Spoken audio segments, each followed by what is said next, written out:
Buenas noches, espero que se encuentren muy bien. Hoy quiero recomendar 6 libros de historia que me parecen muy interesantes para analizar diferentes problemáticas, tanto de historia europea como de historia latinoamericana y de historia colombiana. En primer lugar, quiero recomendarles un libro muy interesante del señor Germán Arciniegas, en donde él se hace una pregunta muy interesante. ¿Qué incidencia ha tenido el continente americano en la historia de Europa? Y una de sus respuestas o la tesis que él trata de demostrar en este libro es la gran injerencia que ha tenido nuestro continente en la historia de Europa, porque hemos estado acostumbrados a una historia muy eurocéntrica en donde nos han hecho creer que fueron los europeos los que trajeron la civilización y no que aquí ya había civilizaciones como los aztecas, como los incas y como los antiguos mayas. Y sumado a eso había gran diversidad de culturas. Por eso este libro es bastante interesante. Este que tengo aquí es la segunda edición y nos habla de temas bastante interesantes. Además que Germán Arciniegas, pues aparte de ser periodista, escritor, diplomático, también fue un hombre que conoció la política y no solamente desde el ámbito público, sino también en su vida cotidiana. Fue un hombre que le tocó vivir prácticamente todo el siglo XX. Y en el primer capítulo, él empieza hablando de la escuela de Atenas. En ese sentido, hay una primera objeción que debió empezar incluso desde los chinos o desde culturas más antiguas como la antigua Sumeria, Asiria, Babilonia, Egipto. Pero él empieza con la escuela de Atenas y empieza a analizar cómo desde allí se va creando la cultura europea con todo lo que sucedió en Roma, en su paso de república a imperio y después en lo que se llamó en la historia Edad Media, en donde se dio el contexto de colonización y de conquista del continente americano a partir de la corona española de Fernando e Isabel y los viajes de Cristóbal Colón, en donde por error terminó en estas tierras porque realmente lo que él había planeado era estar más por el lado de Asia, y de ahí viene el error histórico de llamar indios o indígenas a las personas que habitaban estas tierras. Pero más allá de estos primeros 3 capítulos en donde se habla de este contexto hasta Cristóbal Colón, me parece muy interesante lo que él hace en el capítulo 4, porque ese es el plus que él le da al libro cuando habla de la utopía como protesta. Me parece que es muy interesante esta forma de asociar la historia, la utopía y la novela como formas de pensar la historia. También me parece muy interesante lo que hace en el capítulo 4 y obviamente también en el capítulo 5 porque habla de cómo los intelectuales como Galileo, como Copérnico, fueron muy importantes en las revoluciones de ese momento y cómo esos intelectuales pudieron desarrollar un espíritu aventurero e investigativo. Así que a mí me encanta cuando la historia se combina con la historia particular, en este caso con la historia de la ciencia, y cómo se hace esa oposición, no solamente entre las cosmovisiones, sino también entre las teorías científicas que hay en ese momento. Y lo otro esa forma como él repiensa el concepto de revolución, porque no solamente piensa la revolución como un cambio armado, sino que también piensa la revolución como una posibilidad que tiene el negro, que tiene el esclavo, que tiene el mestizo, de ser libre, de salvarse del yugo de los imperialistas, que en ese momento eran los españoles, los portugueses, los ingleses, los holandeses, entre otros. Y también me parece muy interesante la resemantización que él hace de Montaigne, el filósofo francés que fue uno de los grandes promotores del ensayo moderno, con ese famosísimo ensayo de los caníbales, en donde parte de una tesis muy interesante. Cada quien llama barbarie lo que es ajeno a su costumbre, y por eso los griegos llamaban bárbaros a los que no hablaban su idioma, y los imperialistas siempre llaman bárbaro, salvaje, terrorista al conquistado. Y en esa medida me parece muy bacano lo que hace acá Germán Arciniegas de retomar a Montaigne, el filósofo francés, y aplicarlo al contexto de nuestra historia, de nuestra América. Y esto lo realiza en el capítulo número 6. También hay un capítulo 7 que se titula de una manera sorprendente y que de cierta manera comparto, y que de hecho estoy empezando a hacer un ensayo sobre ese tema, pero desde mi mirada, desde mis lecturas. Y el mero título del capítulo número 7 ya dice mucho. Es una tesis bastante polémica, pero a la vez interesante. Se llama El invento de la independencia. Mientras que a nosotros, en la historia patria, nos han vendido la idea de los héroes, de los próceres, de la batalla del Pantano de Vargas, de la batalla de Boyacá, de los 200 años que se va a cumplir el 7 de agosto, la batalla de Boyacá, del fin del yugo de los españoles. Acá el señor Germán Arciniegas nos está diciendo que eso es un invento, es decir, que tal independencia no existió, que lo que pasó fue que realmente cambiamos de amos, dejamos de ser esclavos de los españoles para ser esclavos de nuevos imperios. Ahora, hay otro libro que también les voy a recomendar ahora que pone en discusión ese concepto de imperio enfrentado con el concepto de hegemonía, pero eso lo haré más adelante.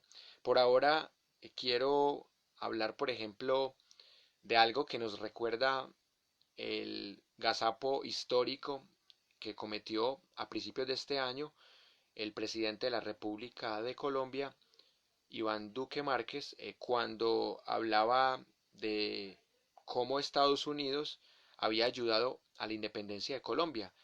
Y no fue que Estados Unidos ayudara, sino que algunos de los independentistas como Simón Bolívar, como Antonio Nariño, como el Sabio Caldas, como Camilo Torres, vieron el ejemplo no solamente de la independencia de las 13 colonias americanas y de la Revolución Francesa, sino que vieron cómo aplicarlo. Pero eso no quiere decir que los Estados Unidos fueron determinantes para la independencia o que participaron en alguna batalla o que mandaron mercenarios, como los ingleses.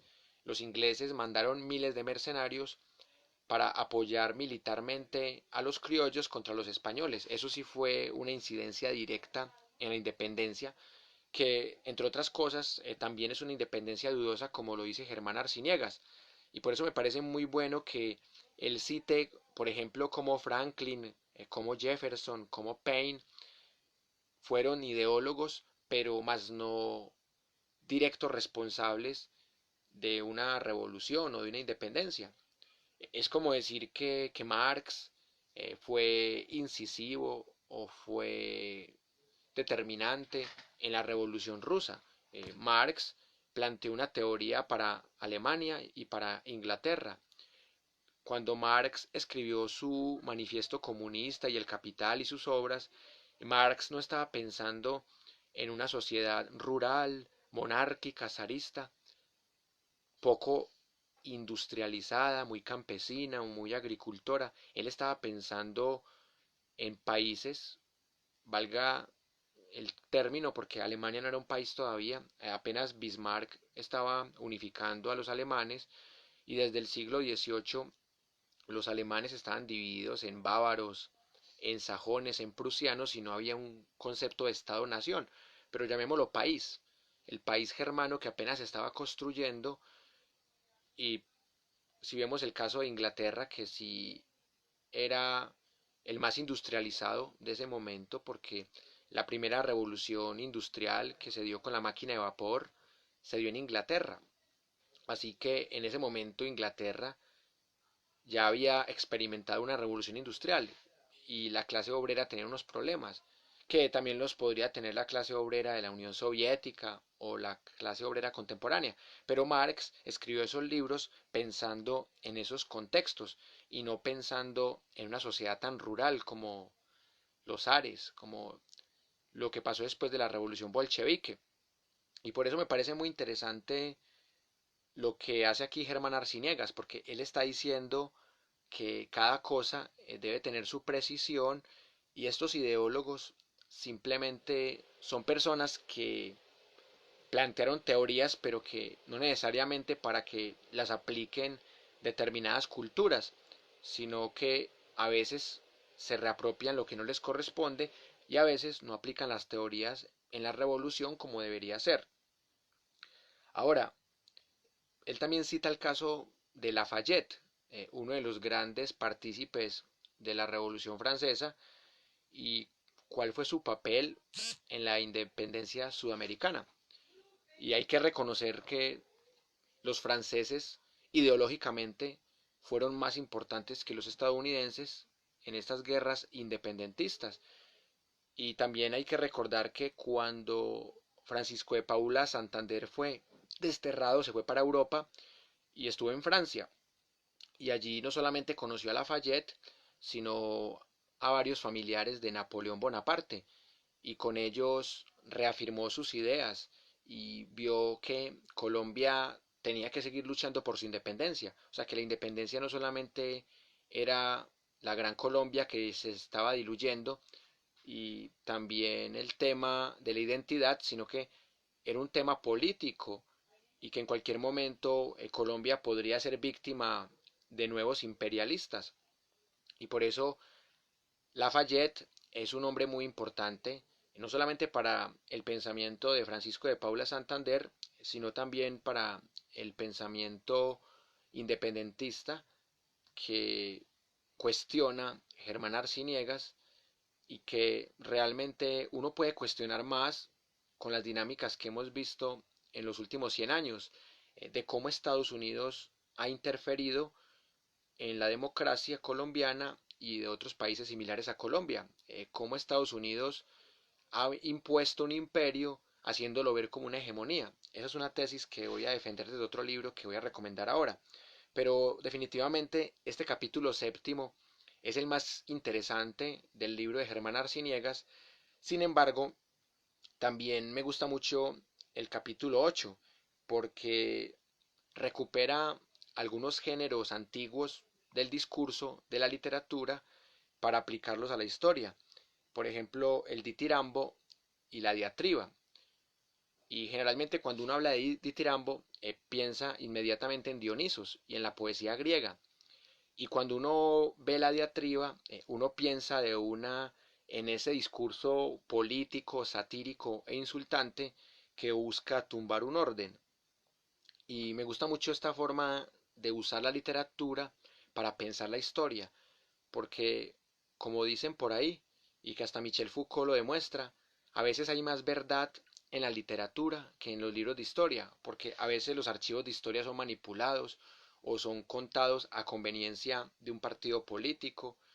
En cambio, la literatura, si bien es cierto, presenta hechos falsos, las prácticas que presenta la literatura como fuente para la historia no son falsificadas, porque uno puede leer la mentalidad de una época, así los personajes de la época sean falsas. Por ejemplo, Romeo y Julieta no existieron, pero esa forma de amar, esa forma en donde el hombre toma la iniciativa, en donde la mujer no puede hablar, en donde la mujer no puede besar, es el hombre el que tiene que dar el primer beso, es el hombre el que tiene que cortejar.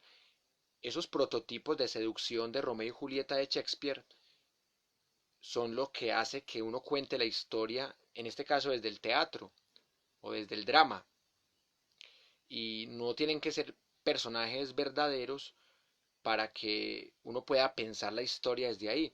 O por ejemplo los libros de Chrétien de Troyes cuando habla de la Edad Media y de la leyenda y la literatura artúrica.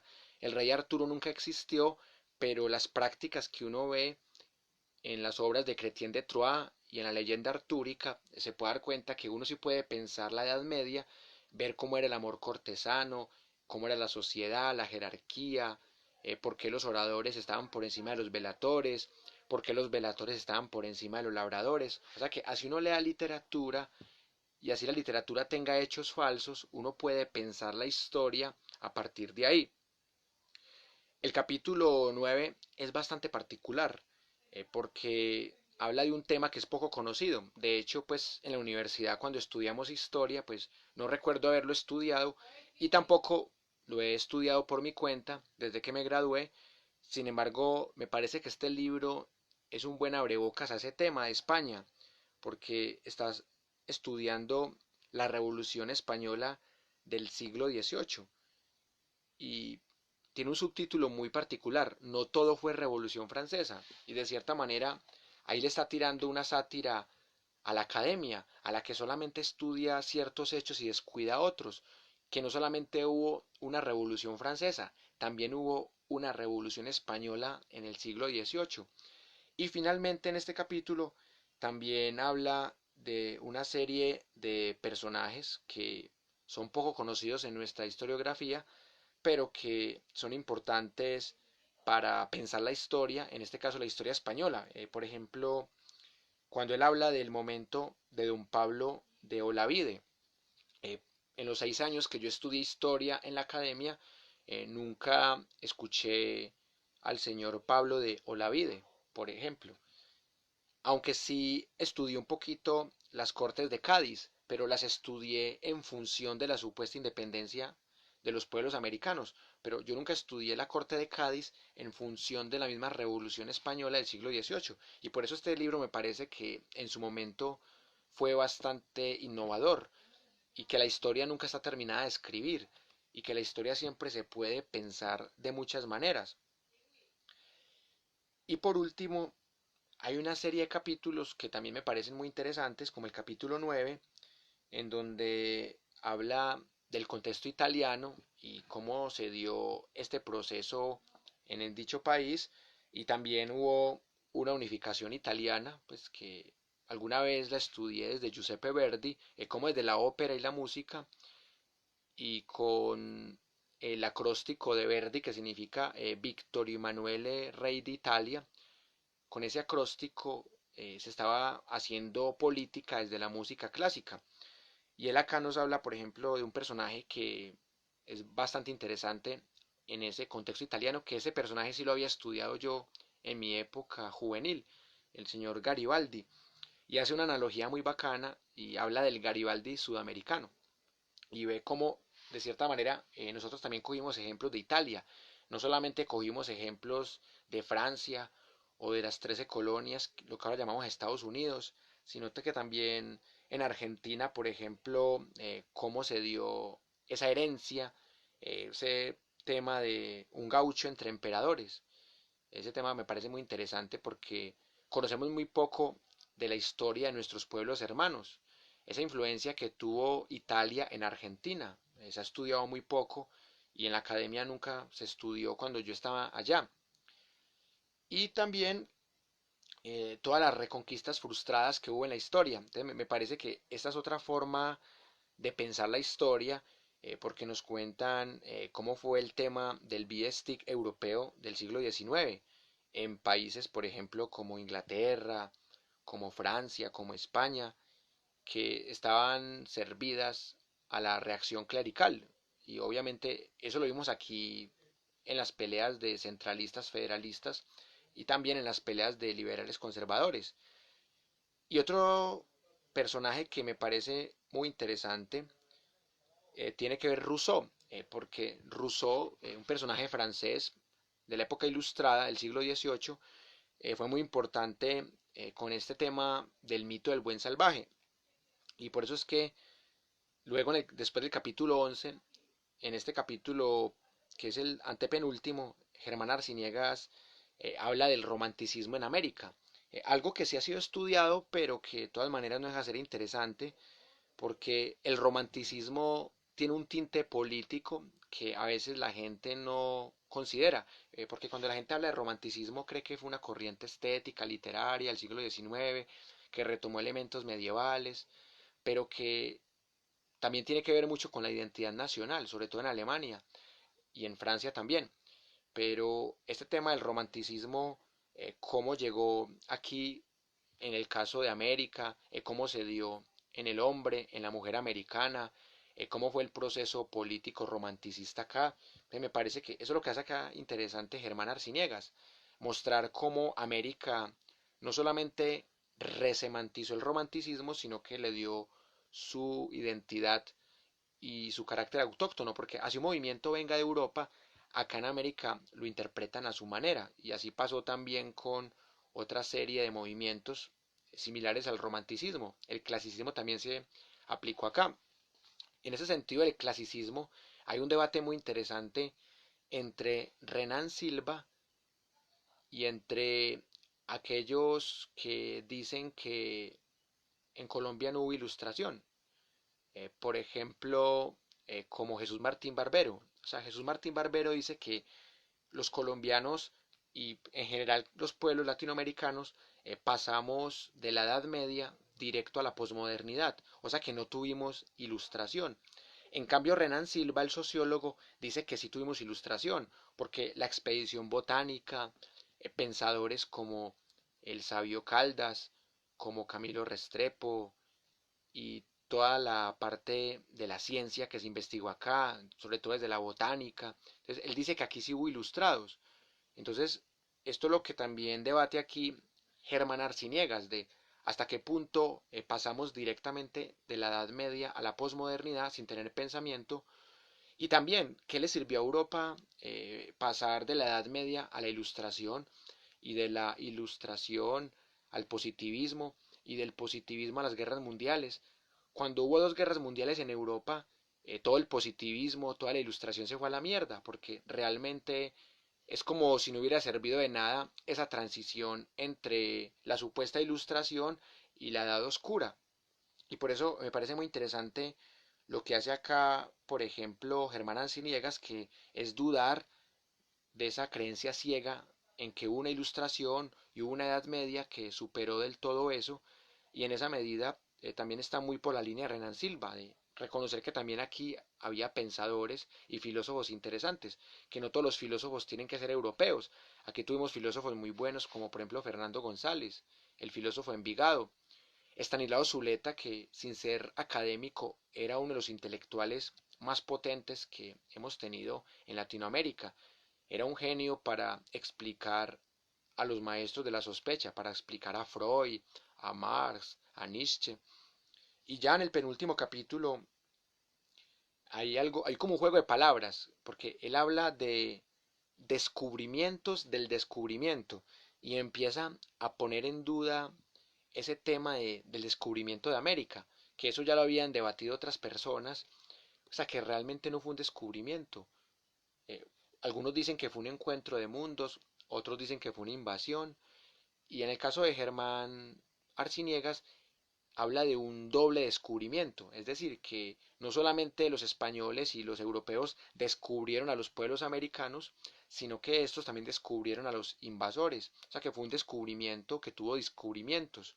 Y ese juego de palabras me parece muy interesante, además que él maneja en este capítulo el concepto de guerra, más que el concepto de invasión, porque en efecto fue una guerra, porque a veces también nos quieren pintar que no, que pobrecitos los indígenas, que fueron víctimas del genocidio español, pero también hay que pensar que también murieron muchos españoles y la conquista no fue de un año para otro, fue un proceso largo de conquista, de colonización y luego para llegar a toda la fase y complementar la fase de la colonia y solamente en el siglo XIX la supuesta independencia.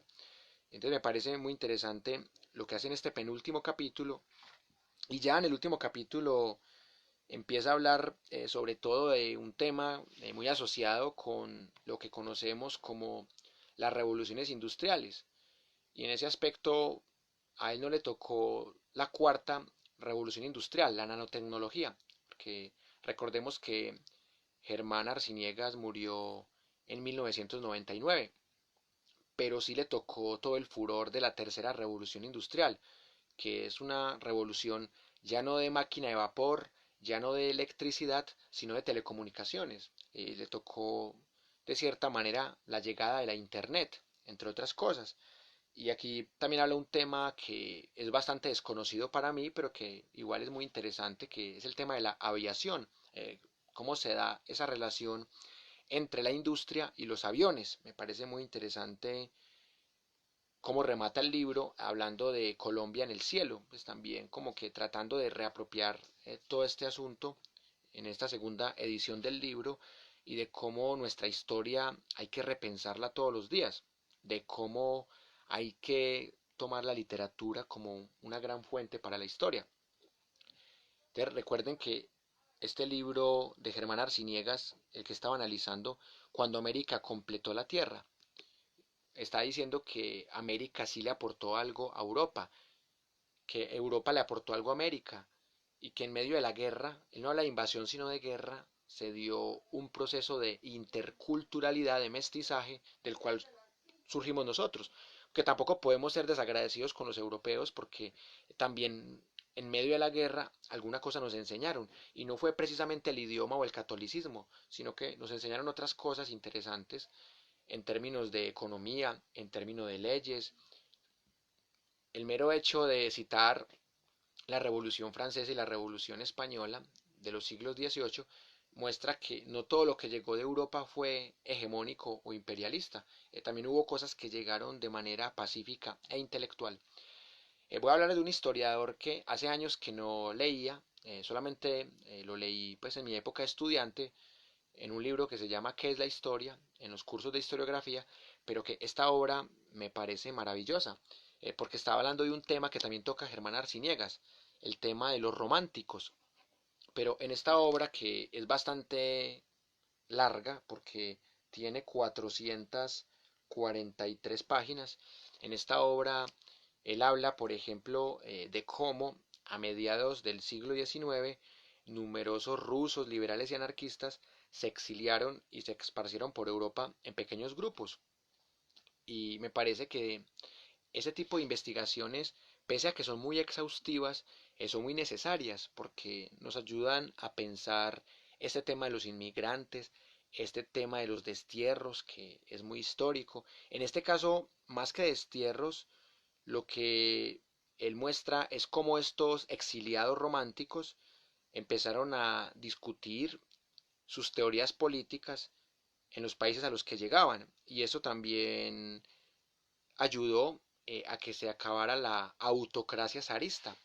Hay que recordar que Edward Card es uno de los historiadores que más investigó la cultura rusa, la revolución rusa, la unión de repúblicas socialistas soviéticas, que eran 25 repúblicas, como alguna vez analicé en un video. Entonces, hay una anécdota muy bonita de este señor Edward Card, que fue por allá en el año de 1961, cuando él dio unas charlas y esas charlas las grabaron y gustaron tanto que las volvieron libro. Y a partir de esas charlas de 1961 nació el libro más famoso en el habla hispana de Edward Carr, que se llama ¿Qué es la historia?, que es un libro que recomiendo no solamente a mis estudiantes de pensar la historia, sino también a cualquier investigador que no lo conozca y que lo pueda aplicar, porque es un libro supremamente interesante, porque no está sesgado políticamente, tiene gran rigor epistémico, seriedad, y este texto de los románticos también es muy recomendable porque si bien es cierto, pues es muy particular y a mucha gente no le interesa los románticos ni los exiliados, pero él cuenta la historia de unos tipos que estuvieron por ahí divagando en medio de sus teorías políticas. Tres tipos que de hecho son muy poco conocidos, como Bakunin, como Herzen, que son tipos que estuvieron creando por ahí seguidores y también citando las teorías de Rousseau, de George Sand, Rousseau pues todos sabemos la importancia que tiene en el contrato social, en el pensamiento liberal y democrático, y también George Sand, que se llama George, pero es una mujer. Entonces es una mujer que se tuvo que poner nombre de hombre para poder escribir en el siglo XIX. De la historia de George Sand es bastante interesante. Ya las mujeres no tienen que ponerse nombre de hombre para escribir un libro. Y miren que por eso es que es tan interesante este tipo de obras. En esta obra no me voy a tener tanto porque me parece que es una obra pues demasiado especializada y que para que alguien la lea pues tiene que tener mucho interés en el tema de la política romántica. Pero pues alguien que no le interese la historia rusa o que no le interese el romanticismo alemán o francés, seguramente se va a aburrir leyendo este libro. Aún así, pues se lo recomiendo, pero más que recomendarles el libro de los románticos, de los exiliados, de Edward Carr, les recomiendo el libro ¿Qué es la historia? Que ese sí me parece que es más general y más útil para los que tienen una visión o los que quieren tener una teoría del pensar la historia.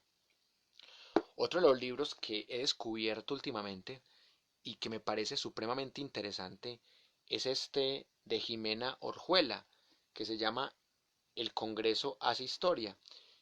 Es una historia que tiene en cuenta 110 años, desde la batalla de Boyacá hasta el último año del gobierno de Abadía Méndez, mejor dicho, casi que llega al gobierno de Enrique Olaya Herrera, llega hasta la hegemonía conservadora que no se acabó con la guerra de los 1000 días, pero que con la masacre de las bananeras de 1928, hasta ahí se puede decir que de cierta manera hubo una ruptura conservadora y el liberalismo pudo recuperar el poder.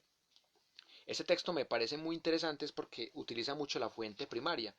Creo que no se ve muy bien, pero ahí pueden ver ustedes que cita fuentes originales, también pues como facsímiles, y es muy bacano porque es un libro muy bien documentado, porque uno se puede acercar no solamente al pensamiento de Bolívar, de Santander, de Tomás Cipriano de Mosquera, de Obando, de Rafael Núñez, sino que es una forma de pensar la historia desde nuestras constituciones políticas, que es algo que yo he tratado de hacer en los videos, y me da mucha risa porque hace aproximadamente un año hice un video sobre las 9 guerras civiles en Colombia, sobre la constitución política de Cundinamarca, la constitución de Cúcuta, la constitución de Río Negro, las guerras que generaron más cambios como la guerra de 1862 a 18, de 1860 a 1862, o la misma guerra de los 1000 días que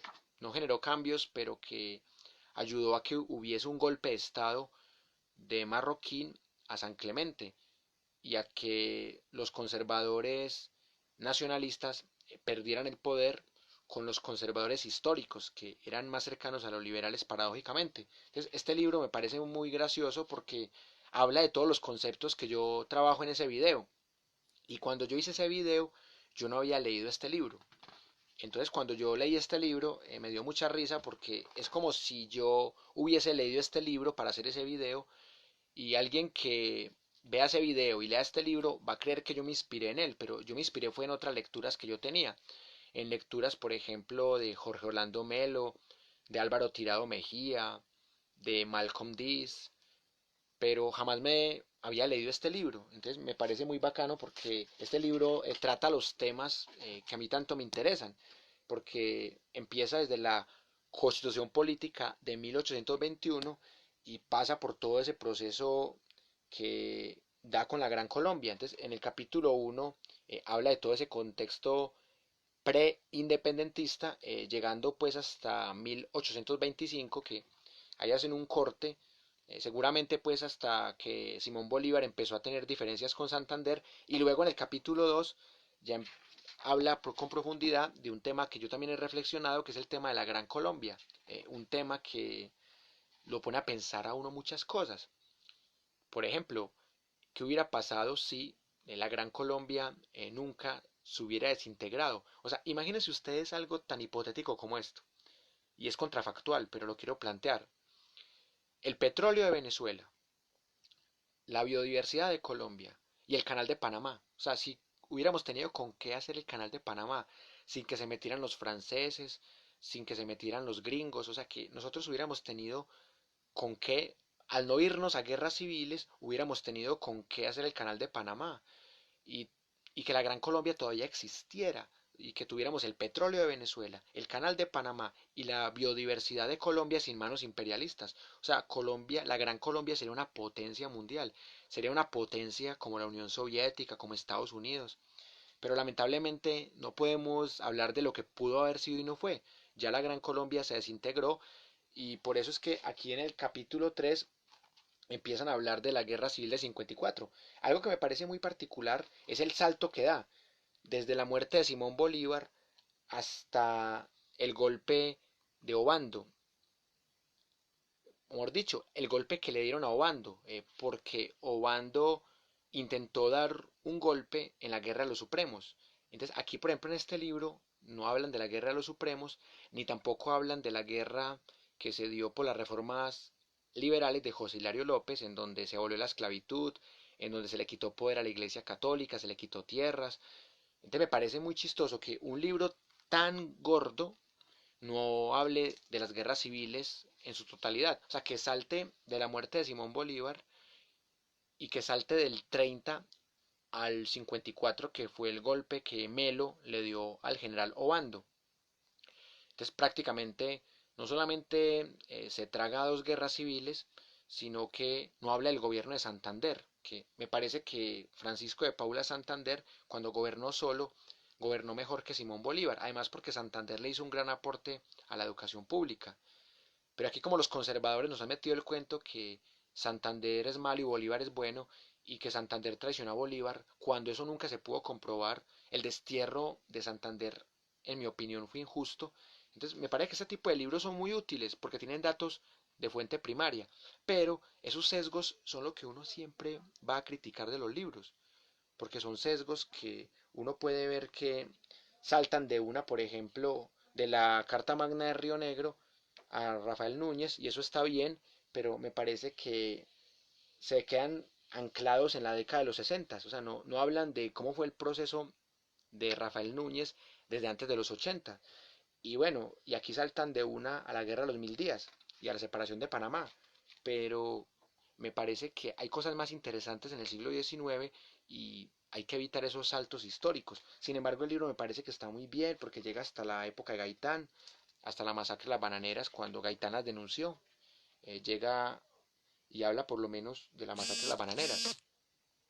Porque hay un libro de Enrique Serrano en donde hay prácticamente una omisión a la masacre de las bananeras. Y cuando Enrique Serrano presenta sus argumentos historiográficos, es como si la masacre de las bananeras no hubiera existido, como si fuera un mito histórico. Esos 2000 obreros que murieron, murieron por nada. Entonces, uno en la historia también tiene que ver cuál es el interés político. Aquí por lo menos, a pesar de que se saltan algunas guerras civiles, algunos hechos importantes, me parece que este libro por lo menos tiene algunos datos interesantes, como la masacre de las bananeras, la separación de Panamá y algunas guerras civiles. Otro libro que me parece muy interesante y que también hice un video sobre este tema sin haberlo leído fue cuando precisamente en el gobierno de Enrique Olaya Herrera hubo una guerra entre Colombia y Perú por un pedacito del Amazonas. Y este libro es hecho por dos abogados que tienen conocimientos económicos. Entonces, ellos analizan cómo se dio ese conflicto que duró unos meses, pero que tuvo varias riñas durante varios años. Por eso me parece que es un estudio muy interesante. Yo, por ejemplo, hubiese querido leer este libro desde el año pasado, porque me hubiera permitido hablar de una perspectiva económica que yo no manejaba en ese video.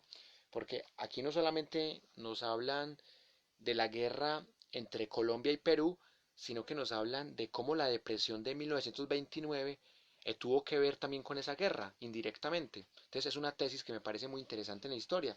Y también hablan de temas del café que no pueden faltar, porque en esa época el café era el producto que más contribuía al desarrollo colombiano, pero que mientras que el café aumentaba en exportaciones, la violencia también aumentaba. Entonces, estábamos bien en economía, pero en conflicto armado estábamos mal.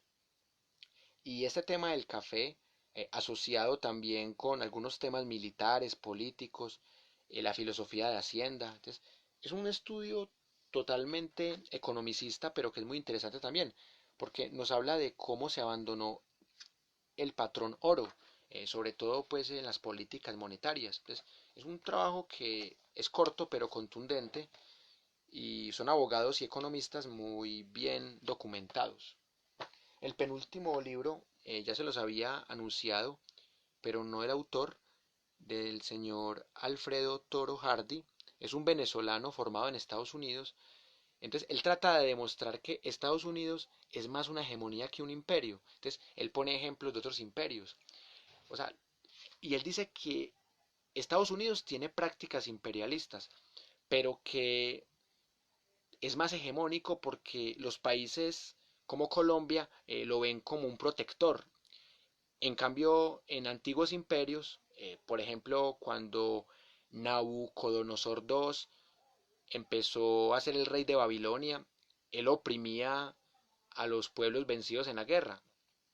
Caso contrario a Ciro el Grande, que Ciro el Grande era querido por los que él había derrotado y él metía en el imperio persa a las personas que él había sometido. Entonces, aquí este señor nos quiere hacer creer que Estados Unidos es como si fuera la antigua Persia de Ciro el Grande, o sea, que mejor dicho, que es que Estados Unidos no es un imperio porque es una hegemonía que Colombia acepta, que Israel acepta y que todos los países, entre comillas, lacayos de Estados Unidos están de acuerdo con esa hegemonía. Es una tesis polémica, pero uno siempre tiene que leer todas las perspectivas, porque este señor plantea datos muy interesantes. A pesar de que la tesis central me parece que es un poco sesgada, él trata de mostrar con algunas estadísticas que los pueblos que ha sometido Estados Unidos realmente les gusta ser sometidos por Estados Unidos. O sea, que no es una violación, que es un coito consensuado entre Estados Unidos y entre los países sometidos por él. Entonces, aquí mira esas estadísticas que él cita, donde varios países hablan de qué piensan de Estados Unidos. Hacen entrevistas en varios países como Canadá, como Japón, como Francia. Y curiosamente, aquí no están los países que son malamezuelas de Estados Unidos. En este estudio no está ni Israel ni tampoco está Colombia. Y sí está Venezuela. ¿Cuál es el tema? Que Venezuela tendría que estar porque el autor es venezolano. Pero hay que mirar también que el año en el que se hizo este libro, cuando ya Chávez estaba de enemigo con Estados Unidos en el 2007. Hay que mirar también que si lo escriben en esta época, pues no sería muy distinto. Pero si escriben este libro en la época de Carlos Andrés Pérez en Venezuela, quizás sería diferente la interpretación. Pero no deja de ser un libro que tiene datos interesantes y hay que leerlo, así sea para criticarlo. Y finalmente, el último libro que les quería recomendar hoy, este me lo gané en el ring de boxeo argumentativo y de una fue inevitable leerlo o querer leerlo porque trabaja una rama de la historia que me parece muy interesante, que se llama las historias locales. Entonces, aquí hay cosas muy interesantes que ayudan a que uno piense la historia. Por ejemplo, esa relación que hay entre arte, violencia, conflicto y memoria. Entonces, me parece muy bacano, por ejemplo, la forma como no solamente hacen el libro de manera bilingüe, sino que como piensan la historia local. Vale, leerles un párrafo nomás, dice, estas palabras nombran el desbordamiento de nuestra capacidad para resolver asuntos humanos en la arena de lo público. Es conocido que la unicidad que nos distingue vuelve subjetiva y elusiva la comprensión de los mensajes que nos cruzamos al encontrarnos, y por ello, ese encuentro, precisamente el origen de lo público, trae consigo un rasgo inmanente de conflictividad. Conflicto es, entonces, un término proteico, cargado incluso de positividad, aunque no le hemos dado un uso inteligente. Quizás porque fácilmente se cae en la imposición de ideas por la fuerza, lo cual implica violencia, y ella siempre está al comienzo, cuando el desborde es tan violento que el conflicto se convierte en nombre propio, como ha pasado en Colombia, en Palestina, en Siria, solo quedan como salida, nos dijo Hannah Arendt, los acuerdos y el perdón. Ni unos ni otro pueden darse sin la ayuda del milagroso bálsamo de ingredientes tan amargos, en muchos casos, de la memoria. Entonces me parece muy bacano porque citan al inicio del libro los casos de tres países que realmente hay uno que ni siquiera lo consideran país, que es Palestina, porque es como una nación sin país. Los palestinos les ha tocado bailar con la más fea, les ha tocado ver cómo en Israel los destruyen y cómo Estados Unidos apoya esa destrucción, y simplemente por ser árabes, ni siquiera por ser musulmanes. Entonces me parece que el caso de Palestina es bastante interesante, el caso de Siria, porque hay un interés geopolítico en Siria, porque el que conquiste Siria conquista el Mediterráneo, porque el Mediterráneo empieza en Siria, y esa conquista del Mediterráneo ha sido un sueño imperialista desde hace mucho tiempo, y llega hasta España y Portugal, o sea, el Mediterráneo llega de Siria hasta España y Portugal. Por eso me parece muy interesante este libro, porque habla de la historia local, pero desde el arte y también desde la memoria del conflicto armado.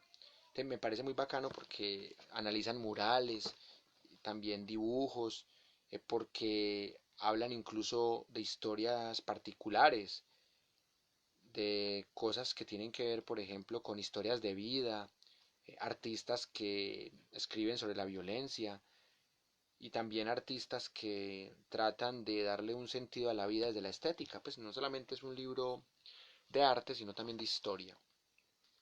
En fin, espero que les haya gustado estas 6 recomendaciones, porque realmente la que más valoro yo es la de Germán Arciniegas, pero el estudio de Edward Carr es muy interesante, el de historias locales, también es muy bacano estos trabajos de los abogados sobre el conflicto entre Colombia y Perú, también es muy interesante esa forma de considerar que Estados Unidos no es un país imperialista sino hegemónico, y lo lleva a uno como a pensar que si Estados Unidos es hegemónico es porque nadie se la ha parado en la raya, y que los que se la han parado en la raya han sacado ese lado imperialista de Estados Unidos.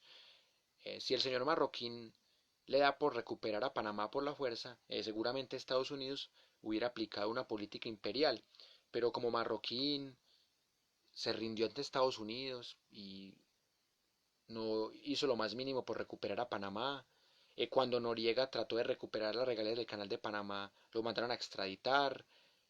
Los países que tratan de pagar la deuda externa nunca la pagan, y Rumania fue el único país que pagó la deuda externa, y mataron al presidente por haber pagado la deuda externa, al presidente de Rumania. Entonces, son cositas que uno dice, si Estados Unidos no es un imperio, entonces ¿qué es un imperio? Tener la potestad de armar guerras de 10 o 15 o 20 años, como la guerra de Vietnam, tener la potestad de llevar mercenarios colombianos a la guerra de Corea. Entonces, de cierta manera, más allá de que Estados Unidos sea un imperio o no, hay que leer ese libro para que ustedes saquen sus conclusiones. Muchas gracias por su atención. Espero que les haya gustado este corto video.